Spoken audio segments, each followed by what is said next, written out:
আসসালামু আলাইকুম রহমতুল্লাহ। প্রিয় শিক্ষার্থীবৃন্দ, অক্সফোর্ড কমার্স কুইজ ইউটিউব চ্যানেলের পক্ষে স্বাগতম। আমি আহমেদুর স্যার আছি তোমাদের সাথে হিসাব বিজ্ঞান দ্বিতীয় পত্রের নগদ প্রবাহ বিবরণীর অধ্যায় সম্পর্কে বিস্তারিত আলোচনা।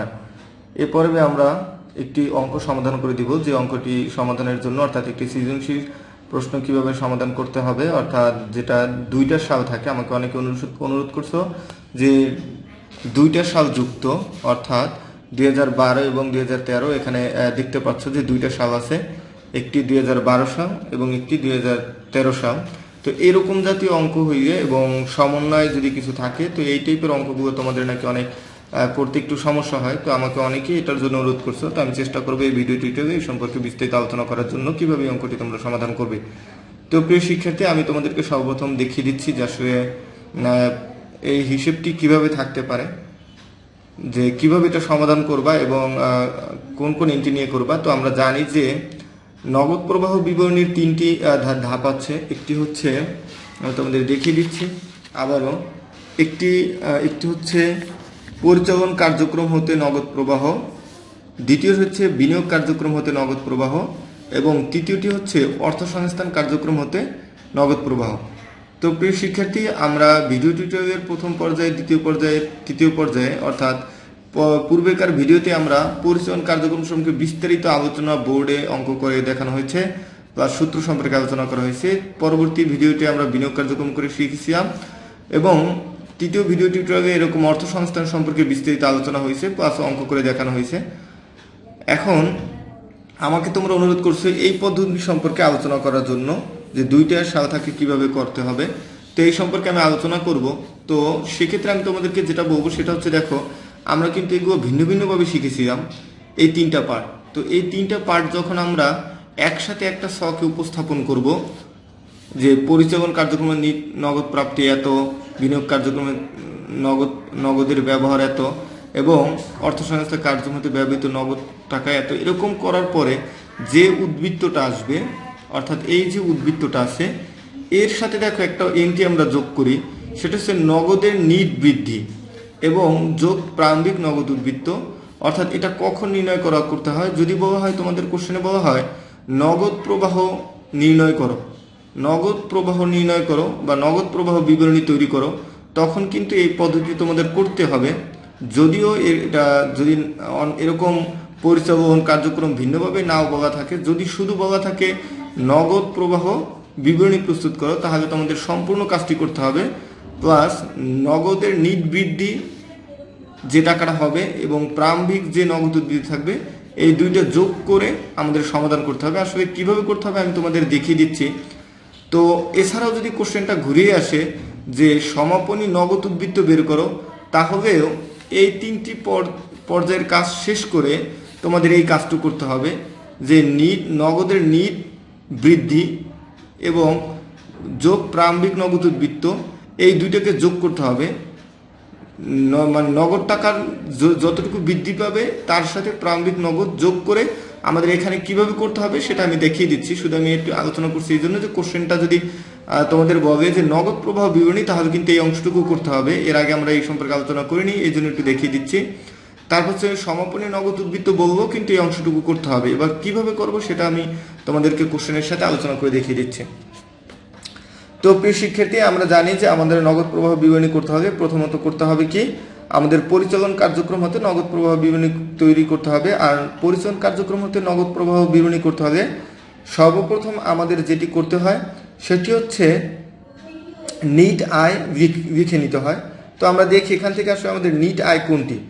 এখানে দেখো কোনো নিট আয় বলা নেই, সুতরাং আমাদের নিট আয় কোনটি, তাহলে আমরা একটু নিচে দেখি, অর্থাৎ এখানে কিছু সমন্বয় দিছে, সেখান থেকে দেখে নিই। দেখো অতিরিক্ত তথ্যাবলীর মধ্যে দেওয়া আছে 2013 সালের নিট আয় 1,25,000 টাকা। তো প্রিয় শিক্ষার্থী, আমরা প্রথমত কি করব, সমাধান দেখি। যে নিট মুনাফা অর্থাৎ পরিচালন কার্যক্রম হতে নগদ প্রবাহ লিখে নিট আয় আমরা 1,25,000 টাকা লিখে নিলাম। কারণ আমরা জানি যে প্রথম, তোমরা যদি এটা একটু না বুঝে থাকো, তাহলে আমার ভিডিও টিউটোরিয়াল প্রথম পার্ট 1 2 3 এগুলো দেখে আসো, তাহলে অনেক ভালো বুঝবা। যারা পূর্বেকার ভিডিও দেখছো, আমার মনে হয় তোমাদের কোনো সমস্যা হচ্ছে না। তারপর দেখো নিট আয় লেখার পরে আমরা জানি কি লিখবো, নিট আয়কে পরিচালন কার্যক্রম হতে নিট নগদ প্রবাহে পরিণত করার সমন্বয়।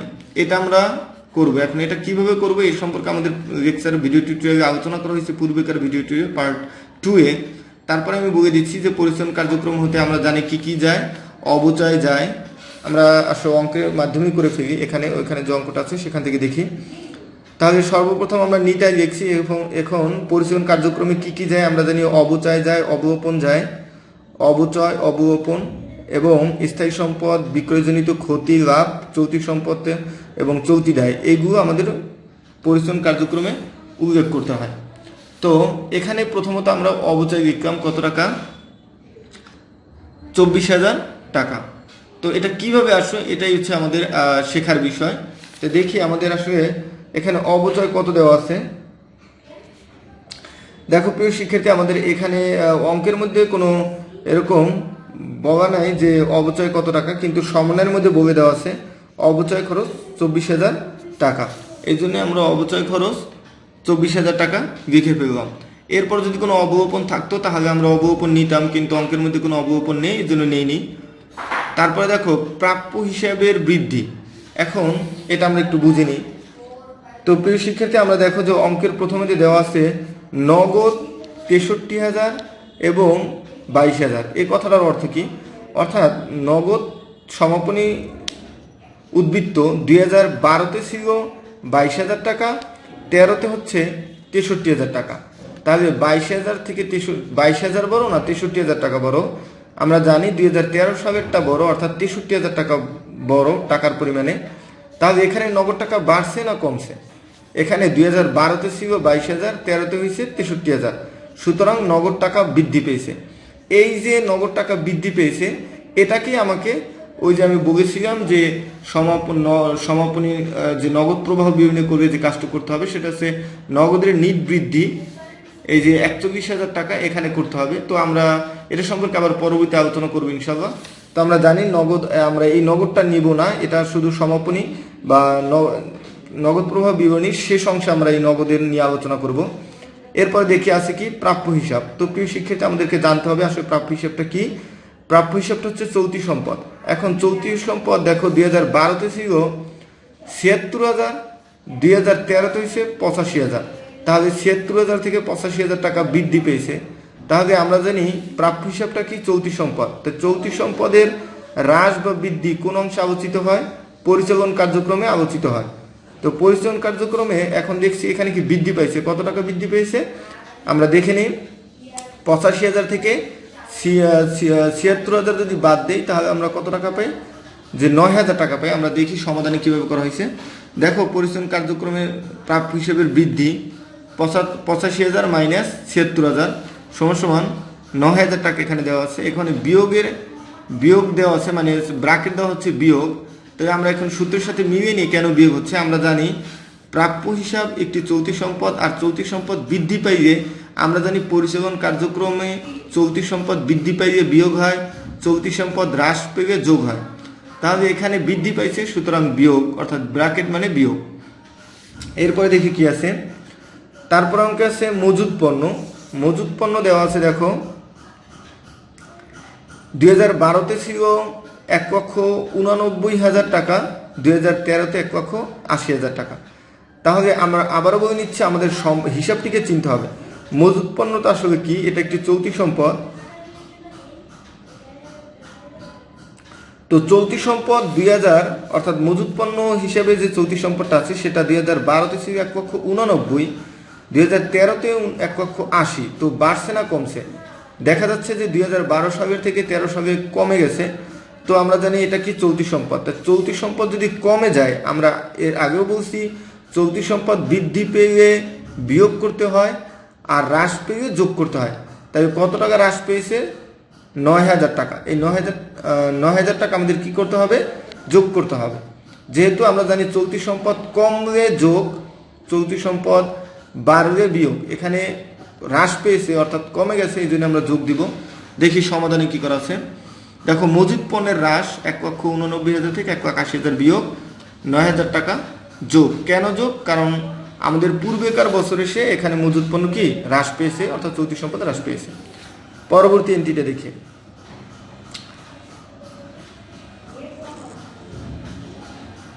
পরবর্তী এন্ট্রিতে বলা আছে ভূমি ৭৫,০০০ এবং ১,০০,০০০। ২০১২ সালে ১,০০,০০০, ২০১৩ সালে ৭৫। তাহলে দেখো ভূমিটা কি? স্থায়ী সম্পদ। তা আমরা জানি স্থায়ী সম্পদ ক্রয় বিক্রয় আলোচনা করা হয় কোথায়? এটা আলোচনা হয় বিনিয়োগ কার্যক্রমে আলোচনা করা হয়। সুতরাং এখানে আমাদের এই বিষয়টি আলোচনা করা যাবে না, যা পরিচালন কার্যক্রমে আসে না। তারপর আমরা একসাথেও বুঝিয়ে দিচ্ছি যে দেখো ভূমিটা প্রথম ছিল কত?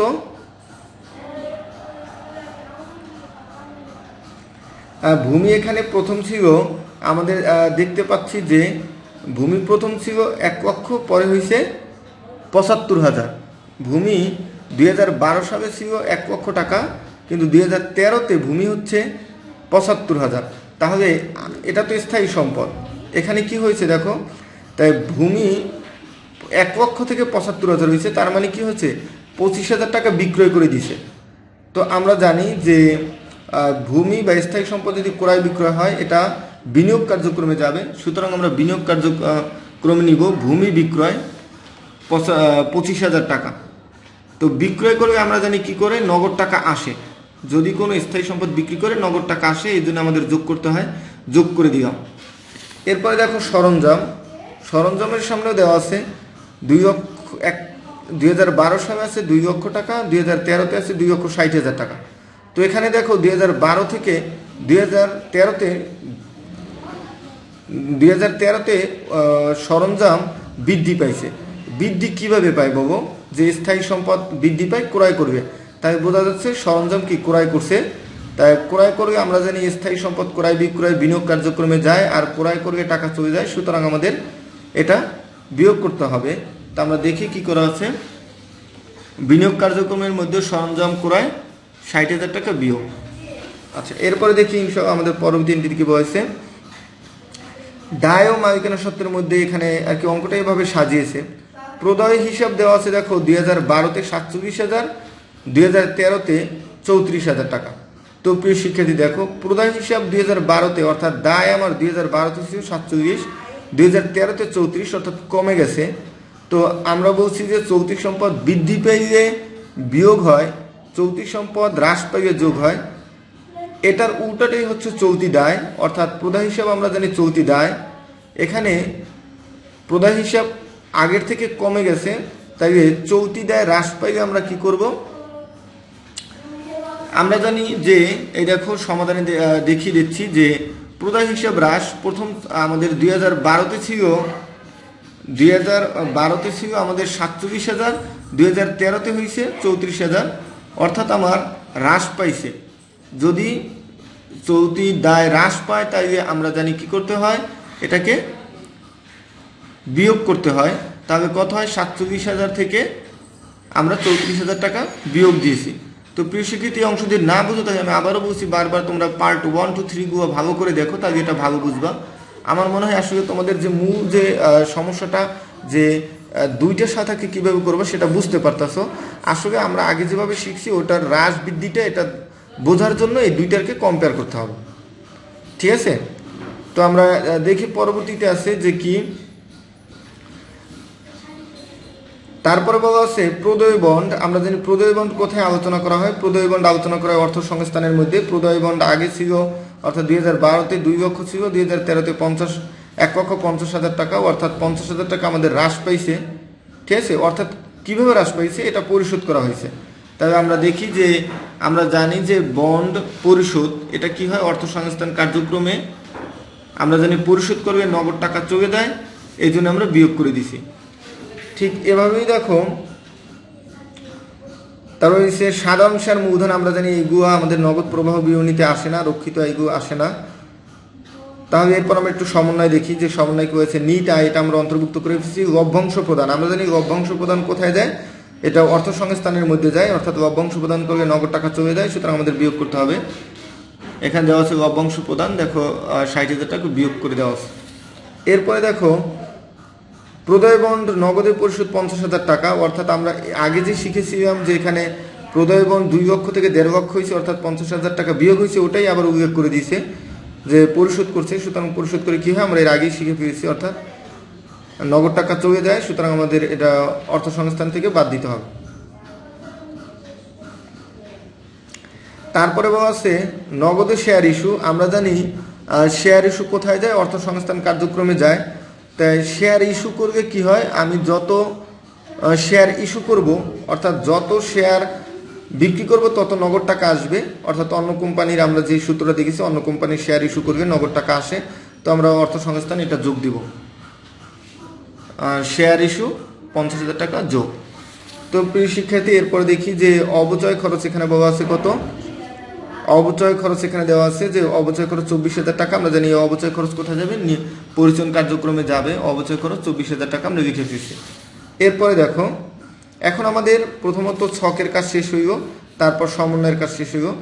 এখন আমরা কিভাবে এটাকে এইভাবে অঙ্কটা প্রথমত করার পরে দেখো, আমরা খাতায় প্রথমত নিট আয় লিখলাম, তারপর পরিচালন কার্যক্রমের যোগ বিয়োগ করে যে টাকাটা হলো এটা আমাদের প্লাস ফিগার আসছে। এটা 1,25,000 এবং 11,000 টাকা যোগ করলাম, 1,36,000 টাকা। তারপর পরিচালন কার্যক্রমে আমরা পাইলাম কত? 1,36,000 টাকা। এবার বিনিয়োগ কার্যক্রম থেকে আসছে মাইনাস ফিগার আসছে 35,000 টাকা। তারপর অর্থসংস্থান থেকে মাইনাস ফিগার আসছে 60,000 টাকা। কীভাবে আসছে? তো আমরা অবশ্যই জানি যে যোগ বিয়োগ করে, যে অর্থসংস্থানে দেখো মাইনাস আছে 1,10,000, 10,000 থেকে 50,000 বাদ দিতে হয় 60,000 টাকা, কিন্তু মাইনাস ফিগারটাই বড়। তো এখানে দেখো আমাদের প্লাস ফিগার আছে 1,36,000 আর মাইনাস ফিগার আছে আমাদের 35,000 এবং 60,000, অর্থাৎ 95,000 টাকা। তো আমরা 1,36,000 95,000 টাকা বাদ দিলে 41,000 টাকা এখানে আসে। এই 41,000 টাকার থেকে আমরা বলছি আমাদের নগদের নিট বৃদ্ধি, এটা আমরা এখানে আমরা কিভাবে আসছে এটা একটু দেখি। তাহলে নগদের নিট বৃদ্ধি কত টাকা আমরা একটু এখানে দেখে নেই। যে নগদের নিট বৃদ্ধি হচ্ছে, দেখো নগদ আগে ছিল কত? 22,000 টাকা। 22,000 টাকা ছিল 2012-তে 22,000, 2013-তে 63,000। তো এখান থেকে যদি আমরা 22,000 বাদ দিই তাহলে আমাদের কত আসে? যে 41,000 টাকা আসে। এই 41,000 টাকার সাথে আমরা যোগ দিব নগদ উদ্বৃত্তর প্রারম্ভিক পরিমাণ, অর্থাৎ প্রারম্ভিক কত টাকা ছিল। দেখো যে প্রারম্ভিক উদ্বৃত্ত কোনটা? প্রারম্ভিক অর্থাৎ এখানে দুইটা সালের প্রথমটা হচ্ছে প্রারম্ভিক। তাহলে এখানে দেখাচ্ছে কত? যে নগদ উদ্বৃত্ত প্রারম্ভিক ছিল কত? 22,000 টাকা। অর্থাৎ 2013 সালের তো হিসাব আমাদের, তো 13 সালে 2012 সালের সমাপনীটাই আমাদের 2013 সালের প্রারম্ভিক। তাই প্রারম্ভিক উদ্বৃত্ত 22,000 টাকা। এখন আমাদের কত? 41 এবং 22,000 এই দুটো যোগ করে দেয়, তাহলে দেখো আমাদের এটা হচ্ছে 63,000 টাকা। তো প্রিয় শিক্ষিত, আমার মনে হয় তোমরা বুঝতে পারছো ভিডিও টিউটোরিয়ালটি। যদিও আমার হ্যান্ডে করা ভিডিও টিউটোরিয়াল এগুলো প্রথম আমি এর আগে বেশিরভাগই বোর্ডে করে দিছি, কিন্তু তোমাদের অনুশীলনের জন্য অনেক জায়গার দরকার হয়, অর্থাৎ তোমরা সম্পূর্ণ একটি ভিডিও শিখতে চাও, তো এটা আসলে বোর্ডে সম্ভব না। এই জন্য আমি তোমাদেরকে এখানে হ্যান্ডের মাধ্যমে ভিডিওটি করে দেখেছি এবং বোঝানোর চেষ্টা করছি। যদি তোমরা বুঝতে পারো ইনশাআল্লাহ আলহামদুলিল্লাহ, না বুঝতে পারি আমাকে কমেন্টস করে জানাও। আর পরবর্তী লেকচার ভিডিও কোনটা নিয়ে করবো ইনশাআল্লাহ সম্পর্কে তথ্য দিয়ে ভালো হয়। তোমাদের সাথেই আছি, থাকবো ইনশাআল্লাহ। থাকো অক্সফোর্ড কমার্স ক্লিনিকের সাথে, থাকো আহমেদুর সাথে। তো আজকের জন্য এই পর্যন্তই। আসসালামু আলাইকুম।